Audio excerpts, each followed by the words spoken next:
Hello বন্ধুরা, নমস্কার। তোমরা সবাই কেমন আছো? আশা করি সকলেই ভালো আছো। আমরাও বেশ ভালো রয়েছি।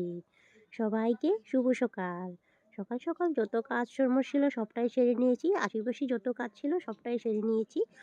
যাবো এখন স্কুলে। তা ভাবলাম বিছানাটা তুলেছি, চাদরটা চেঞ্জ করে দিই। চাদরটা তার আগের দিনও চেঞ্জ করবো ভেবেছিলাম, চেঞ্জ করা আর হলো না। যেহেতু ওয়েদার খুবই খারাপ করেছে, বৃষ্টি দিচ্ছে লাহে লাহে ধরো ছিটাফোঁটা বৃষ্টি দিচ্ছে আর মাঝে মাঝে রোদও উঠছে। কাপড় ধুলে তো আর শুকাবে না, যেহেতু জায়গা ভাজা ছোটো কম আর রোদও উঠছে না ওরকম। আর যদি সাথে সাথে কাপড় না শুকায় তা আর ধুতে আর ইচ্ছেই করে না। তো যাই হোক, আমি বেড কাপড়টা চেঞ্জ করে দিই, এতে কিছু ভাবলে তো আর কাপড় কাপড় ধোয়াই হবে না। তো চেঞ্জ করে দিলাম, অন্য একটা বেড কাপড় পেতে দিলাম আমি। বিছানাটা তো পেতেছি। আর একটা স্বভাব বলে না, মানুষের স্বভাবকে নষ্ট করে। এই যে আমার তখন তো ধোয়া চাদর পাতলাম আমি, পেতে রেখে দিয়েছি, এখন ঝাড়ু দেওয়ার কোনো কথাই ছিল না। তা আমি তাও একটু বুলিয়ে দিলাম। বলে না, স্বভাব কোনোদিনও চেঞ্জ হয় না। তো ওরকমই দশা হয়েছে আমারও। তো বলছিল, তুমি তখন মাত্র চাদরটা পেতেছো, আবার ঝাড়ু দেওয়ার কী আছে? তাও আমি পেতে দিলাম। এই যে অভ্যাসটা রয়ে গিয়েছে, অভ্যাসটা তো মানুষের খারাপ করে দেয়। তো যাই হোক, ওকে বলেছি একটু মটরশুঁটি ছুলতে, মটরশুঁটি ছুলে দিচ্ছে ও। আর জানো তো, আমাকে রেডি হতে বলছে। আমি রেডি হয়ে এখন স্কুলে চলে যাব। তা আমি স্কুলে রেডি হওয়ার জন্য বার হয়ে গিয়েছি, দেখতে পাচ্ছ। আজকে ওয়েদারটা দেখতেই পাচ্ছ, কোনো রোদ নেই, বাট একটা উষ্ণ উষ্ণ গরম লাগছে। জানি না, তা যাই আমি একটা কুর্তি পরে নিয়েছি।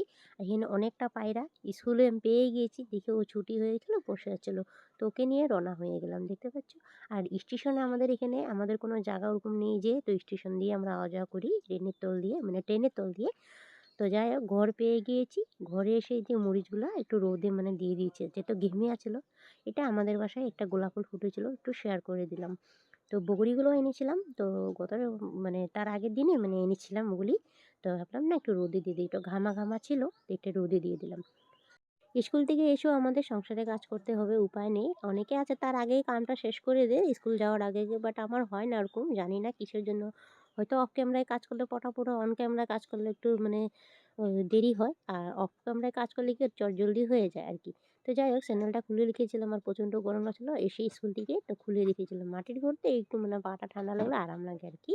তো যে বন্ধুরা, আজকের ভিডিওর কোনো অংশ যদি তোমাদের ভালো লেগে থাকে, তো প্লিজ চ্যানেলটা সাবস্ক্রাইব করে পাশে থাকো। যারা অলরেডি এই কাজগুলো করে রেখেছো, তোমাদেরকে অসংখ্য অসংখ্য ধন্যবাদ। যারা দূরে থেকে দেখছো, দূরে কাছে যে যেখান থেকে দেখছো, প্লিজ ভিডিওতে কমেন্ট সেকশনে জানাবে ভিডিওটা কেমন হয়েছে। আর আপনারা কীরকম ধরনের ভিডিও দেখতে চান আমাকে কমেন্ট সেকশনে জানাবে, আমি ওরকম ধরনের তোমাদের সাথে ভিডিওটা শেয়ার করার চেষ্টা করব।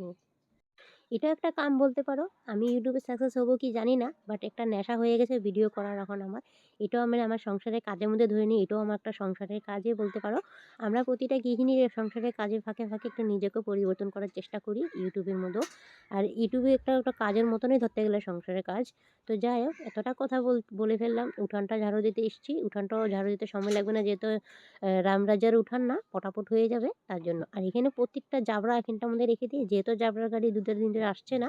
তো এক জায়গায় সব টাল করে রেখে দিচ্ছি আমি জাবরাগুলো। তো গাড়িটা আসলে তো জাবরাগুলো দিয়ে দিব। প্রতি মাসে পয়সা টাকা নিয়ে নেয়, প্রতি মাসে মাসে সবার ঘর থেকে জাবরা ভাড়া গাড়ি এসে নিয়ে যায়। তো যাই হোক, জাবরাগুলো আমি এটার মধ্যে ভরে দিচ্ছি। জাবরাটা ফুল হয়ে গেছে, তার জন্য পা দিয়ে একটু চেপে দিলাম আমি। তো যাই হোক, ঘরের দুয়ারটা একটু পরিষ্কার রাখলে ভালো লাগে। যাই হলো, তো এই বন্ধুরা ঠিক বলছি কি না, না ঘরের দুয়ার সবসময় পরিষ্কার থাকলে মা লক্ষ্মী আসা যাওয়া করে সবসময়। তো যাই হোক, ঘরের দুয়ারটা পরিষ্কার করে নিলাম। এখন আমি যাব স্নানে। তো একটু এই জায়গাটা ক্লিন করে নিচ্ছি, যার যার দুয়ার এসে ঝাড়ু দিয়ে দিয়েছে। আমি গেলাম স্নানে। স্নান থেকে এসে পড়লাম, স্নান করে এসে তো প্রচণ্ড গরম লাগছিলো, যেহেতু ঝাড়ু দিয়েছি উষ্ণ গরম আসছিলো, রোদও ওরকম একটা নেই।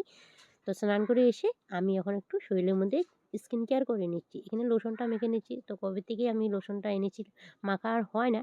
তো যেহেতু অলিভ অয়েল মেখে নিই, অন্য সময় বাথরুমে নিয়ে যাই অলিভ অয়েলটা, স্নান করে মেখে নিই। আর এখন বডি লোশনটা লেগেছে, আজকে নিতে ভুলে গেছি। আর এই জায়গাটা না আমার জ্বলে গিয়েছিলো প্রেশার কুকারে, প্রচণ্ড জ্বলছিল। আর আমি না যখন স্নান করছিলাম এটাতে ডলে দিয়েছিলাম, জ্বলছিল একটু, ক্রিম লাগিয়ে দিলাম। যাই হোক, মুখে ক্রিম লাগিয়ে দিলাম। তখন আমি চুলটা বেঁধে নেব। একটু নিজেকে একটু যত্ন করতে হয় সবসময় সংসারের সাথে সাথে। তো যাই হোক, মাথাটা আজকে তেল দিয়েছি। তেল দিলাম কেন কত, এই যে মাথাটা প্রচণ্ড ব্যথা করছিল। তো দেখো, একটা টিপ ফোঁটা লাগিয়ে নিলাম নিজের কপালের মধ্যে। মেয়েদের সৌন্দর্য লাল টিপ আর মাথায় সিঁদুর। এটা গৃহিণীদের সৌন্দর্য, নারীর সৌন্দর্য সিঁদুর কপালে। তো যাই বলো, আমার হয়ে গেল, এখন আমি যাই রান্নাঘরে। হাই ফ্রেন্ডস, তো স্নান করে এসে পড়েছি, নিজেকে পরিপাটি হয়েছি। আমি তো আজকে রান্না করিনি, চলো কে রান্না করেছে, জ্যোতি রান্না করেছে, চলো তোমাদেরকে শেয়ার করবো কী রান্না করেছে। এখানে আছে লাউয়ের ঘন্ট, মুগ ডাল দিয়ে পিসিমুনি করেছে।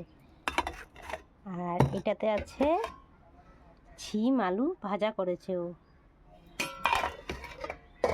তারপরে করেছে